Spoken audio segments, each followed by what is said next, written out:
De volta ao programa O Mundo da Criança de hoje. É sempre muito bom contar com a sua audiência e a sua participação. O Mundo da Criança sempre em nome de Pimenta Pimentinha, no Confiança Esmeralda e no Confiança Aquários. Moda do 0 aos 16 anos é na Pimenta Pimentinha. Programa O Mundo da Criança de hoje falando aqui de um assunto. A gente foi para o intervalo mencionando aí a questão dessa sugestão aí dada pelo Janot, né? É um processo enviado, né, ao Supremo Tribunal. Baseado de que se o Supremo Tribunal aprova que as crianças com anencefalia as mães podem fazer aborto, também que isso seja estendido às mães que são portadoras do Zika vírus.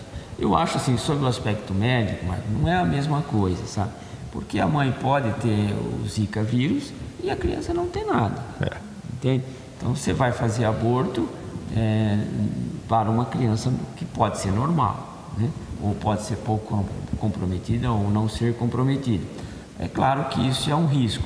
E aí tem esse que você colocou de maneira muito interessante, dizer que para a criança, para a mãe fazer um aborto não é fácil. E também, a coitada, não é fácil ela conduzir uma gestação em que ela está rotulada de portadora do Zika vírus.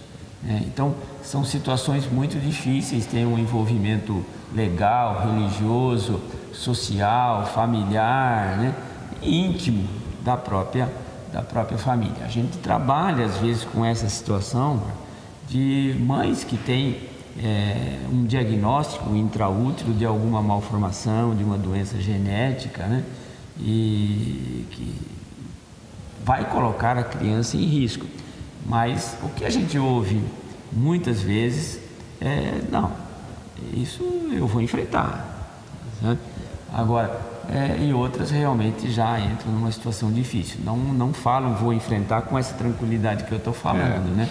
É muito pesado isso, mas algumas mães têm essa opção. E com o Zika vírus eu creio também que haverá essas opções. E então a gente já ouve, eu queria colocar a próxima assim, uma manifestação já de uma antropóloga, pesquisadora do Instituto de Bioética, se chama Débora Diniz, né? Está na tela aí, e ela disse que a discussão sobre a interrupção da gestação é diferente dos casos de anencefalia, quando o foco estava no feto. Aqui, em relação ao Zika vírus, não é feto. A mulher pode ter Zika, mas não apresentar nenhuma alteração no feto. O problema é a pressão psicológica que ela sofre.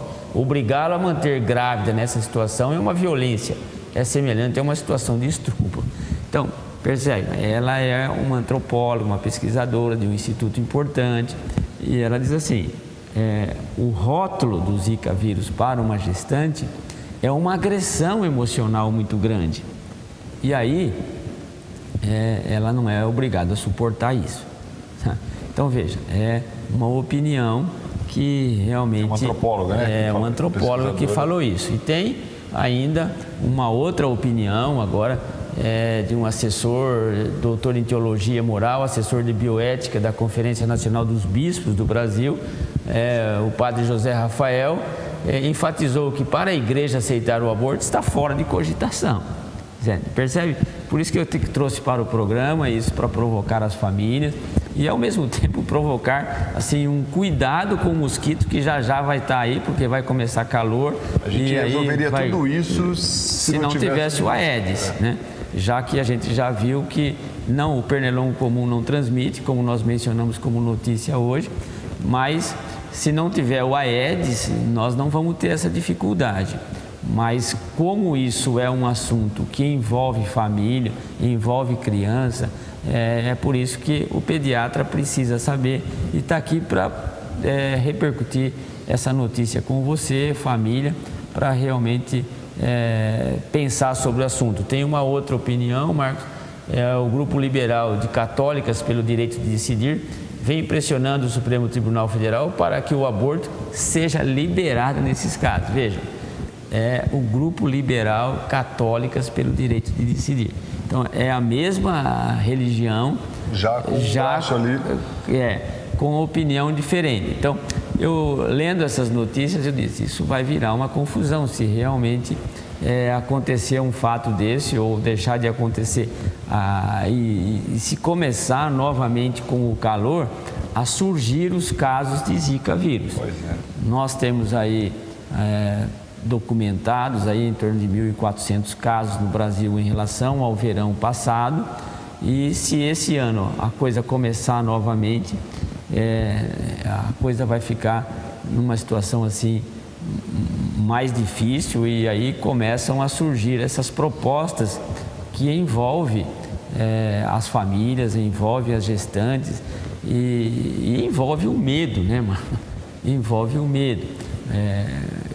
Em contato com as mães, muitas, após esse Zika vírus, muitos adiaram o desejo da gravidez, o projeto de família de ter mais um filho, pelo medo do Zika vírus.